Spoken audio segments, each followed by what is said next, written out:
Alzheimer's, dementia या dementia जो चीज़ें होती हैं उसमें क्या होता है कि लोग भूलना शुरू करते हैं। बट बहुत बार ऐसा भी होता है कि हमें कुछ नाम है या हमने किसी को देखा, हमें उनका नाम याद नहीं आता है, बट थोड़ी देर बाद वो याद आ जाता है। इसको हम डिमेंशिया नहीं मानते हैं। ये बेनाइन फॉरगेटफुलनेस है कि हमें कुछ देर याद नहीं रहता है। बट जब हमारा भूलने का कंडीशन ऐसा हो जाए कि हमारे डे टू डे एक्टिविटी माने रोज़ के काम करने में इंटरफियर करने लगे, तब हम डिमेंशिया बोलते हैं। जैसे कि सपोज़ कोई पेशेंट है या मरीज़ है, वो बाहर गया और वो घर नहीं आ पा रहा, उसे समझ नहीं आ रहा कि कैसे जाना है, वो रास्ता भूल गया, तो ये चीज़ उसके नॉर्मल फंक्शनिंग के साथ दिक्कत करा रही है। या उसने कुछ पैसा रखा, वो कैलकुलेट नहीं कर पाया या जोड़ घटाव नहीं कर पाया कि क्या करना है, ये एक प्रॉब्लम हो सकती है। या उसके बिहेवियर में चेंज आने लग जाता है, वो होने लग जाता है। या सपोजिटली हमने उससे कपड़ा रहा, उसे समझ नहीं आया कि कपड़ा कैसे पहनना है, पैंट ऊपर में पहनने लग गए, शर्ट नीचे पहनने लग गए, या समझ नहीं आया कि कौन कलर क्या पहनना है, तो इसको हम डिमेंशिया कहते हैं।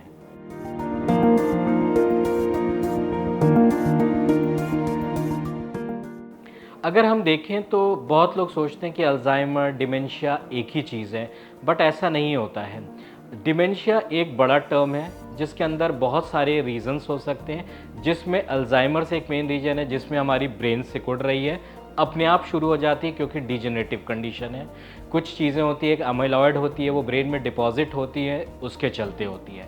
बट ये और कंडीशन में भी हो सकती है, जैसे पार्किंसन के मरीजों में भी होती है, तो हम उसको बोलते हैं पार्किंसन डिजीज़ डिमेंशिया।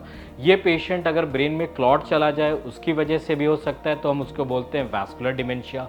कभी कभी कोई इन्फेक्शन हो ब्रेन में, जो क्रोनिक कंडीशन हो, उसके चल सकते होती है, तो वो डिमेंशिया है, बिकॉज ऑफ इन्फेक्शंस है।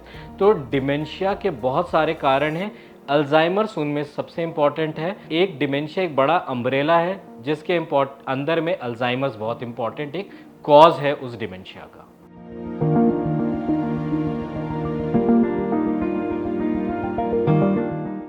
अल्जाइमर्स को अगर हम कॉजेज़ में देखें तो ज़्यादातर क्या है कि न्यूरो डिजेनरेटिव कंडीशन है, ये अपने आप होने लग जाता है। हाँ, अबाउट 5% ये फेमिलियल होती है कि कुछ फैमिलीज़ में इसके होने के चांसेस ज़्यादा होते हैं, तो आजकल फेमिलियल होते हैं, उस बहुत वो कम एज में होने लगेंगे, बहुत जल्दी बढ़ने लग जाते हैं, तो ये फेमिलियल डिमेंशियाज़ होते हैं। दूसरी क्या चीज़ होती है कि बहुत चीज़ों के चलते ये जल्दी होने के चांसेस होते हैं। अगर हम मूवमेंट्स कम कर रहे हैं, एक्सरसाइजिंग नहीं कर रहे हैं, हम ब्रेन की यूटिलिटी मतलब हम ब्रेन को इंगेज करके चीज़ों में नहीं रख रहे हैं, तो ये सब से इसके बढ़ने के चांसेस हो जाते हैं। बट प्राइमरली हम इसको दो चीज़ में मानते हैं, कुछ फेमिलियल हुए, कुछ हुए जो हमारे को अचानक से डिजेनरेटिव स्टार्ट हो गई और वो बढ़ना शुरू हो जाते हैं।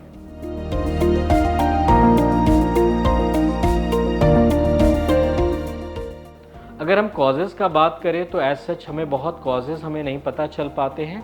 हाँ, कुछ रीज़न्स होते हैं जो हमें मिल जाते हैं, जैसे अगर कोई फेमिलियल के है या जेनेटिक है, बट बाकी में नहीं होते हैं। अगर हम अल्जाइमर्स की डायग्नोसिस की बात करें तो मोस्ट इम्पॉर्टेंट डायग्नोसिस होता है जब हम पेशेंट्स के साथ बैठ के उससे बात करते हैं, तो हमें पता चलता है। कुछ हमारे पास टेस्ट होते हैं जैसे एमएमएससी और अदर टेस्ट होते हैं, जिससे हमें पता चलता है कि ब्रेन में फंक्शनिंग कैसी है, वो कहाँ कहाँ चीज़ें भूलता है। तो एक तो क्लिनिकल चीज़ हो गई।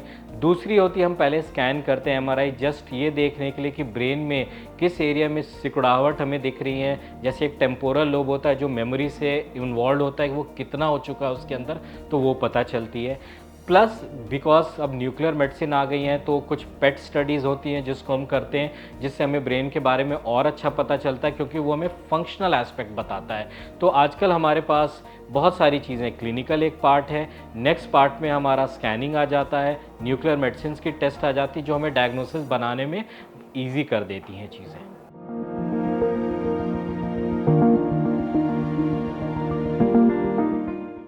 हम जब ट्रीटमेंट की बात करते हैं तो अल्जाइमर्स पे आज तक इतनी रिसर्च न्यूरोलॉजी में हुआ है, फिर भी बहुत अच्छी ट्रीटमेंट नहीं है। कुछ दवाएं हैं जो कुछ कुछ हद तक सिर्फ हमें हेल्प करती हैं, बट हमें बहुत ज़्यादा हेल्प नहीं करती हैं। इसीलिए हमें इम्पॉर्टेंट है कि ऐसे पेशेंट्स को दवाओं पे ही हम ना सोचें कि दवा से ठीक हो जाएंगे।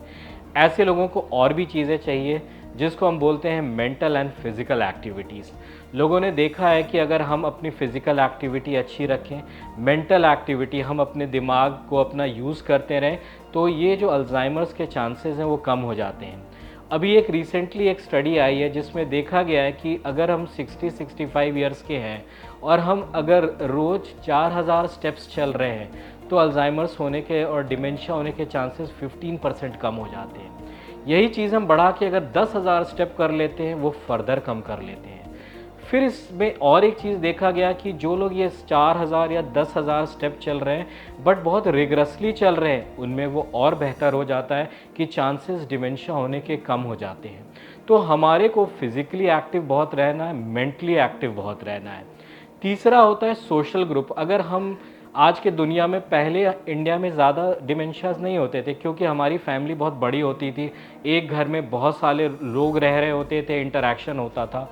आजकल क्या हो गया है कि न्यूक्लियर फैमिली हो गई, एक फैमिली में 3-4 लोग हैं, इंटरेक्शन कम है। तो ये देखा गया है कि जो सोशल इंटरेक्शन है वो बहुत ज़रूरी होता है। अगर वो कम हो जाएगा फिर डिमेंशिया बढ़ने के चांसेस बढ़ जाते हैं। लोगों ने देखा इस कोविड पीरियड में जब हम लोगों से बात नहीं कर पा रहे थे, अपने घर में हम लोग कैद थे, उस टाइम में भी इनके इंसिडेंट्स बढ़ गए क्योंकि सोशल फैक्टर बहुत इंपॉर्टेंट होता है जो हेल्प करता है। इसीलिए आजकल बहुत सारे जगह में सोशल ग्रुप्स हैं जहाँ पे लोग जाते हैं, डिमेंशिया के पेशेंट बात करते हैं एक दूसरे से। तो उनसे क्या होता है कि उनमें एक इंटरेस्ट बना रहता है, एक सोशल ग्रुप रहने का, एक मेंटल एक्टिविटी का, ये सब चीज़ें बढ़ती हैं।